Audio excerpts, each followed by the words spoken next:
Le 12 juin dernier, la caravane Move Enfants a fait une escale à Boulazac. C'était la journée de sensibilisation et de débat contre les violences sexuelles faites aux enfants. La mairie a accueilli les professionnels et les citoyens pour prévenir, accompagner, réparer et construire le réseau de soutien et de partenariat entre les associations, collectifs et institutions. Fanny Castanède, maire de Boulazac. On a eu l'honneur et le plaisir de recevoir la caravane Move Enfants. La caravane Move Enfants qui a été créée par Arnaud Gallet, qui a été membre de la Civise. Et comme vous le savez ou peut-être pas, la Civise, la version qui a vraiment travaillé autour des témoignages de victimes, a été arrêtée en 2023. Et depuis 2023, il y a eu 82 préconisations et depuis plus rien. Et donc Arnaud Gallet a décidé de créer une nouvelle itinérance autour de la problématique des violences sexuelles faites aux enfants et donc d'aller sur les territoires, outre-mer, etc., pour continuer à faire travailler, pour essayer d'avancer plus sur cet enjeu des violences sexuelles faites aux enfants et comment s'en saisir, comment trouver des solutions, comment mieux protéger, comment mieux prévenir, mieux réparer toutes ces violences qui existent et qui sont indéniables. Et à Boulazac, vous avez organisé une journée de travail, de discussion, d'échange pour voir qu'est-ce qu'il faut faire, comment il faut réagir. C'est ça. En fait, j'ai été sollicitée par Florence Métain, qui est la présidente de l'association Les Yeux Grands Ouverts, et qui est venue me voir pour me dire, voilà, il y a cette caravane Move Enfants qui existe. On essaye de faire des étapes sur le territoire et si Boulazac pouvait accueillir, ce serait super. Et donc évidemment, moi, ça ni une ni deux, j'ai dit, oui, on va faire ça. Donc ça a été un vrai challenge parce qu'elle était venue me voir il y a 1 mois et demi. Donc on a calé ça dans un temps record. Et donc voilà, donc on a fait une journée de travail, une journée le matin en plénière pour réfléchir à partir d'un témoignage. C'est quoi des violences sexuelles faites aux enfants ? Qu'est-ce qu'on vit et comment ça se passe après, etc. Voilà, donc il y a eu tout ce travail en collectif le matin et l'après-midi autour de 3 ateliers, donc prévenir, protéger et réparer. Et l'intérêt de cette caravane, c'est que c'est un mélange. Ce ne sont pas que des institutionnels ou des professionnels. Il y a évidemment les institutionnels et professionnels qui souhaitent venir, mais aussi ça peut être des personnes qui ont été victimes, ça peut être des personnes qui ont eu ça dans leur entourage, des personnes qui se sentent juste concernées par le problème. Et on est tous sur un pied d'égalité à réfléchir à cet enjeu-là. Donc cette journée, pour vous, c'était un succès ? Une 50aine de participants, même peut-être plus, j'arrive à la fin. Oui, c'est ça. Oui, alors vu le peu de temps que nous avions pour l'organiser, je pense que c'est quand même un succès. La semaine prochaine, c'est à Vers. Jeudi 19, la caravane passe à Vers et j'espère que du coup, il y aura un effet boule de neige et qu'il y aura encore plus de monde pour aller à cette caravane jeudi prochain. L'objectif, c'est qu'il y ait un vrai mélange autour de cette situation pour avancer, pour faire des propositions de terrain. Et là, on était 50. J'espère qu'à Vers, ce sera encore plus. Et a priori, ce sera à Bergerac aussi en novembre et que j'espère que ce sera encore plus et que les institutionnels aussi vont plus se saisir. Aujourd'hui, Madame la préfète avait demandé à Madame Depeau d'être là. Mais voilà, si on pouvait avoir des personnes du département, des professionnels de l'aide sociale à l'enfance, de la PMI, tout ça, c'est tous ensemble en fait qu'on peut avancer. Et côté Boulazac, sur la commune, est-ce que vous pensez créer une antenne d'écoute, un relais est-ce que quelque chose va se faire ? Alors nous, on fait déjà pas mal de choses. Alors créer une cellule d'écoute, il faut du personnel qualifié. Ça existe déjà, donc on préfère relayer vers les structures qui existent. Ensuite, on a donc l'association Les Yeux Grands Ouverts qui vient de se créer et qui va nous proposer des choses.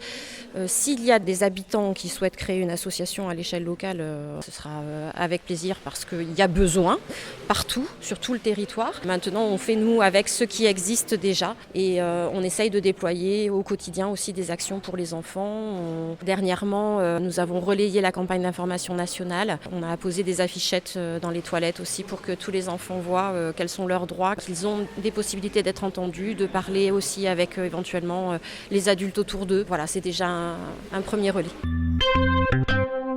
Bonjour, je suis Florence Métain, présidente fondatrice de l'association Les Yeux Grands Ouverts, une association que j'ai créée il y a 6 mois dans le département de la Dordogne, de la Gironde et du Lot-et-Garonne.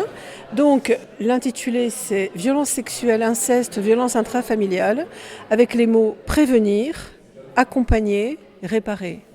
Ça c'est l'intention, c'est l'objet, la raison d'être de cette association créée depuis peu. Pourquoi vous avez créé cette association ? J'ai témoigné, moi j'ai été victime d'inceste paternel dans l'enfance, très jeune. Et cet inceste n'a jamais été reconnu. J'ai été plutôt mis au banc de la famille, de ma famille biologique, comme plein de victimes d'inceste qui ne trouvent jamais d'écoute et de soutien, et ni encore moins de protection. Donc j'ai fait un travail long thérapeutique. Aujourd'hui je suis retraitée, je vais bien. Et donc j'ai témoigné à la Civise, peut-être on vous en a parlé déjà, et donc sur l'inceste et les violences sexuelles faites aux enfants. Et j'ai témoigné en 2023. Dans les 33 000 personnes. Donc voilà, je me suis sentie incroyablement écoutée et ça a fait un effet extrêmement fort chez moi qui fait que instantanément après, je me suis dit, je veux contribuer à cette culture de la protection, à mettre en œuvre cette culture de la protection de l'enfant, et c'est-à-dire faire ma part. J'ai fait partie des colibris pendant longtemps, les colibris de Pierre Rabhi. Donc j'ai ça en moi. J'espère qu'on est nombreux à vouloir faire leur part pour cette cause énorme qui est la protection des enfants. C'est pour ça que j'ai créé cette association en novembre 2024. Vous avez dit, pour vous personnellement, c'était un chemin long, difficile. Est-ce que vous avez déjà les idées? Qu'est-ce qui ne fonctionne pas aujourd'hui dans notre société? La culture du viol, la culture liée au patriarcat depuis la nuit des temps, depuis des centaines d'années, est complètement vraiment enfouie dans les cellules mêmes des humains, malheureusement. Il y a une perpétuation de la domination, en général des hommes sur les femmes et des hommes sur les enfants. Les agresseurs sont majoritairement des hommes. Il existe aussi des agresseuses, mais c'est quand même à la marge. Et donc, il y a une appropriation du corps de l'enfant, ce qu'on appelle l'adultisme, qui est la domination sur les enfants.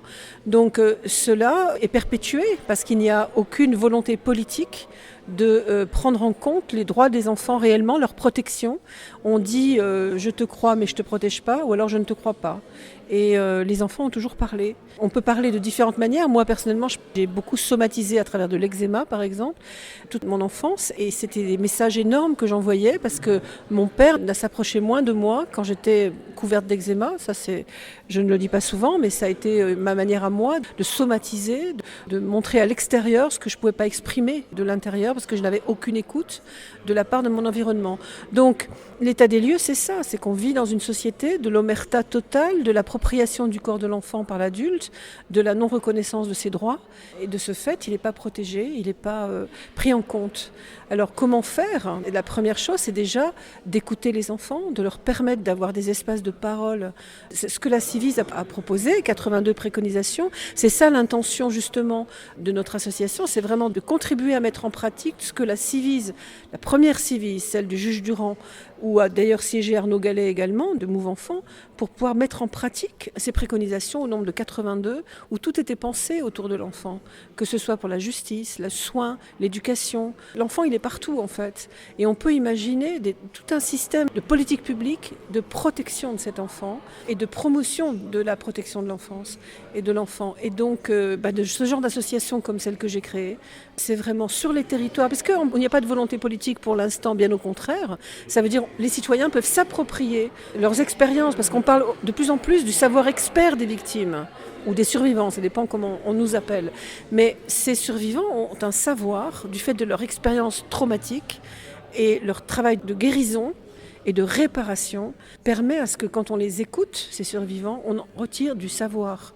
Et ce savoir, il serait important de le mettre au service de la lutte contre la violence faite aux enfants. Concrètement, qu'est-ce que vous envisagez? Quelles actions vous envisagez au niveau départemental? Oui, c'est ça. Donc au niveau des 3 départements, moi, en 6 mois, j'ai déjà organisé au niveau information, sensibilisation, information, communication au niveau du grand public. Nous avons organisé des ciné-rencontres autour d'un film. Il y a un an, c'était pas créé, mais bon, c'était moi en tant que citoyenne, je suis allée voir les cinémas de proximité. J'ai dit, voilà, j'ai envie de proposer le film de Christine Angot, le documentaire Une famille. Et ben, j'ai trouvé psychologue avec moi pour animer une soirée publique autour d'un film. J'ai refait ça avec le film Cassandre, cette fois-ci avec l'association que j'ai créée, autour de la famille incestuelle. J'avais fait venir l'autrice Cécile C, qui parle beaucoup de l'incestuel et de la culture de l'inceste, qui est liée toujours à la notion d'incestuel, qui n'est pas assez vulgarisée, mis en conscience dans la société. Donc ça, c'est une chose. Organiser 3 caravanes avec Move Enfant pour 2025, c'est déjà une grosse énergie à mettre, à dispenser, mais j'en ai, ça va. Et puis j'ai fait une campagne Hello Asso pour trouver des adhérents, parce que j'étais un peu seule au début, nous sommes maintenant 35 en 6 mois. Et donc voilà, donc les étapes d'après, j'avais été demandée l'asso pour intervenir en prévention dans les écoles. Et là, il y a un débat aujourd'hui où l'État ne voudrait pas apparemment que des associations interviennent pour mettre en pratique le EVARS, donc le EVAR même, sans le S à la fin, pour les petites classes, sans le S de sexualité, bien entendu, adapté à l'âge. Sauf qu'il y a un blocage pour nous, les associations, ils veulent garder ça entre eux, les enseignants. Donc là, il y a quelque chose que je dois investiguer de plus près. Et enfin, à l'automne, j'ai envie, donc à moins d'un an de création, de proposer les premiers groupes de parole. Donc effectivement, ce serait plutôt en Dordogne, parce que le lieu où j'ai pas de lieu en fait. L'asso n'a pas de lieu pour l'instant. Donc l'idée, c'est un groupe de parole dans un village à côté de Bergerac, où j'ai une amie qui peut me prêter un lieu pour des groupes de parole mensuels, victimes et proches de victimes. Donc ça, c'était important, ce parti de accompagner les victimes, réparer les liens. Et puis le dernier point, c'est créer un réseau de soutien, de partenariat, voire de recherche. Moi, je me forme moi-même au CRIAFS à Bordeaux, à Charles Perrins, autour des agresseurs, c'est-à-dire tout ce qui concerne les auteurs de violences sexuelles, et au centre de psychotrauma Sud, à Bordeaux pareil, qui est très très riche pour nous former, tout le monde gratuitement, à tout ce qui est psychotraumatisme. Et moi, je dis que pour animer ce genre d'association, il faut, même si je viens du soin, j'étais infirmière, on a toujours à apprendre. Et comme on connaît depuis peu en fait la notion de psychotraumatisme et c'est vulgarisé depuis très peu de temps, je trouve que c'est important qu'il y ait une capacité que les gens se donnent en allant dans ces centres-là, ouverts au grand public, de se former pour comprendre ce qui se passe, la sidération, l'amnésie traumatique, c'est quoi voilà, donc il y a beaucoup de travail. Pour nos auditeurs, comment on peut trouver votre association si quelqu'un nous écoute aujourd'hui et voudrait vous rejoindre? J'ai tout à faire au niveau réseau social, mais quand même, donc Les Yeux Grands Ouverts, il y a une page que il y a très peu de jours fait sur Facebook. Sur Instagram, j'ai beaucoup de mal, j'aurais besoin d'aide. Sinon, l'adresse mail, c'est contact au singulier, @asso, A2SO, _du6, ligo, LYGO, comme Les Yeux Grands Ouverts, .org. Mon nom, c'est Florence Métain. Et on m'écrit et on est en contact. Et voilà, et je réponds, je suis là, je suis présente. Et notre association va devenir de plus en plus visible, c'est bien l'intention, au profit, au bénéfice des habitants de ce territoire. Dordogne, Lot-et-Garonne, Gironde. Et création de liens entre les différentes assos, et on n'est pas très nombreux. On est en rural, semi-rural quand même. Et j'étais heureuse de proposer la caravane dans une ville de 8000 habitants. La semaine prochaine, dans une ville de 1700 habitants. Et en novembre, ce sera Bergerac. Je crois qu'il y a 20 000 habitants. Je ne suis pas sûre, mais je crois. Et après, Agen, Lot-et-Garonne. Enfin, il y a tellement à faire. Bonjour, donc je m'appelle Arnaud Gallet. Je suis cofondateur de Move Enfant. Move Enfant, c'est un mouvement de survivantes et de survivants de violences dans leur enfance et leurs alliés qui luttent contre toutes les formes de violence. Je suis anthropologue et j'ai été membre de la commission indépendante sur l'inceste et les violences sexuelles faites aux enfants. Pourquoi cette association? Pourquoi ce caravane qui sillonne toute la France? Expliquez-nous les raisons. Alors pourquoi? Parce que en tant que membre de la commission indépendante sur l'inceste et les violences sexuelles faites aux enfants, on a recueilli 33 000 témoignages en l'espace de 2 ans. Sur les 33 000 témoignages, seuls 8% des personnes ont dit avoir bénéficié d'un soutien social positif. C'est-à-dire que quand un enfant parle, ou quand un enfant devenu adulte parle, on lui a dit « je te crois, je te protège ». Ça veut dire quoi? Ça veut dire que dans 92% des cas, on dit à un enfant « je te crois mais je ne te protège pas, voire t'es un menteur, t'es une menteuse ». Donc ça veut dire que culturellement, on a un gros travail à faire autour d'une culture de la protection justement qui est impulsée. Et pour ça, qu'est-ce qu'on doit faire? On doit s'appuyer sur le savoir expérientiel des victimes. Et donc ici, par exemple, aujourd'hui, il y a plusieurs victimes qui étaient présentes, victimes d'inceste, de violences sexuelles dans leur enfance, qui ont pris la parole pour témoigner en fait de ce qu'elles avaient vécu.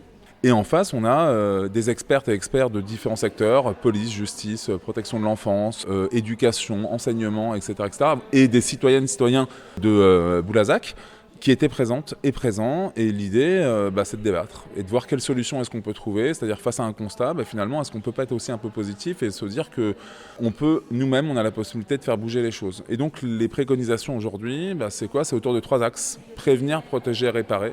Et les personnes nous ont présenté différentes choses. Je peux prendre certains exemples. Il y a eu certaines personnes qui nous ont dit, certains groupes, tiens, il faut créer un répertoire qui identifie clairement les associations, les institutions pour voir effectivement comment est-ce qu'on répond en fait à certains besoins. D'autres ont parlé, donc il y a la question de la formation bien évidemment qui s'est invitée. Enfin bref, il y a différentes propositions qui ont été faites. Et l'idée c'est ça, l'idée c'est de créer en fait cette dynamique-là sur le territoire. Alors il faut savoir que la caravane en Dordogne, c'est donc la première rencontre aujourd'hui sur Boulazac. La semaine prochaine c'est à Vers et le 27 novembre ça sera sur Bergerac. Et donc l'idée c'est de créer par la suite un comité qui permet de suivre en fait toutes les préconisations qui seront faites sur le territoire, sur le département, pour voir comment est-ce que finalement les citoyennes et citoyens peuvent s'organiser pour se dire tiens, on va trouver nous des solutions. Et l'idéal, pour finir là-dessus, et c'est important, par la suite, bien entendu, c'est que les pouvoirs publics participent à la démarche. Donc on peut imaginer que le département, l'agence régionale de santé, la protection judiciaire de la jeunesse, l'éducation nationale et bien d'autres viennent au bout d'un moment rejoindre en fait ce mouvement-là, comme ça c'est fait sur d'autres territoires, comme la Corse, comme la Martinique, comme la Guyane, etc. et d'autres. Et donc l'idée c'est bien ça, c'est de se dire que impulsons-nous au niveau de la société civile, au niveau des citoyennes, des citoyens, une dynamique qui permet aussi au bout d'un moment de rattacher au bout d'un moment les pouvoirs publics pour qu'on avance tous dans le même sens. Mais les institutions n'arrivent plus à faire face à ça. Qu'est-ce que c'est parce que les citoyens doivent prendre tout ça en main ? Alors c'est compliqué cette question parce que moi je pense qu'il y a une dimension qui est très culturelle. C'est-à-dire que c'est pas tant que les institutions n'arrivent pas, c'est qu'il y a un principe fondamental. Cette démarche en fait elle initie un principe de réparation collective. Réparation collective c'est quoi ? C'est de se dire qu'il faut bien se rendre compte qu'en France il y a 11% de la population française victime. 11% c'est énorme. On parle de 2-3 enfants par classe, on parle d'un enfant toutes les 3 minutes. Donc on est dans quelque chose où en fait on s'habitue, pour le dire de cette manière-là, c'est dur, à vivre avec des enfants qui ont été victimes. Depuis notre plus jeune âge, comme on s'habitue à vivre avec des agresseurs. Et je le redonne les chiffres, pourtant on sait, les enfants parlent, les enfants devenus adultes parlent, mais on ne les protège pas. Donc ça veut dire quoi ? Ça veut dire que les pouvoirs publics ont du mal à initier cette démarche, c'est comme ça, c'est vrai. Aujourd'hui, on voit bien, si on prend l'exemple de la commission indépendante sur l'inceste et les violences sexuelles faites aux enfants, 82 préconisations, aucune préconisation appliquée. Bon, ça veut dire qu'est-ce qu'on fait ? Soit on baisse les bras et on se dit, l'État est corrompu, la justice aussi, etc. Et on est sur quelque chose limite qui est complotiste. Soit on se dit que nous, en tant que citoyens, concrètement, il y a aussi un danger. Si on se dit que tout relève d'une autorité qui est au-dessus de nous, de ceux qui nous gouvernent, limite il y a un danger. Pourquoi ? Parce que c'est les dictatures qui fonctionnent comme ça. Les citoyennes et les citoyens en France, en démocratie, en République, on peut s'organiser, on peut trouver des solutions. C'est ce qui se passe sur tous les territoires. Et je pense que l'idée aussi aujourd'hui aussi, c'est de parler des violences sexuelles faites aux enfants, qui est un sujet quand même très lourd, très dur, de manière positive, en se disant quand même bon sang, regardons aussi qui on est, regardons les ressources que nous avons et voyons les choses du bon côté et pas uniquement du côté misérabiliste avec des chiffres, avec des histoires atroces, avec des conséquences psychotraumatiques, etc. etc. Et l'idée, c'est vraiment ça. Et aujourd'hui, ça a encore été la preuve. Il y avait donc 40 personnes quand même qui étaient réunies ici, à Boulazac. Et les idées, il y en a plein. Il y a des idées qui ne sont jamais apparues ailleurs, qui sont arrivées ici à Boulazac. Et ça montre une fois de plus la richesse de cette démarche-là. Et quand on crée cet espace-là, les citoyennes et les citoyens s'en emparent parce que les gens veulent que les choses bougent, changent et non pas de rester dans l'inertie. Donc c'est ça qui est important. Donc concrètement, il faut créer les relais, les contacts dans chaque localité pour que cette parole se libère et qu'une situation finalement réagisse. Concrètement, alors plus que la parole qui se libère, en réalité, il faut créer en fait une culture de la protection. Donc il faut identifier des personnes ressources qui vont être en capacité, et ça je le pense, de suivre en fait les préconisations qui ont été faites aujourd'hui. Aujourd'hui, il y a eu un certain nombre de préconisations, très bien.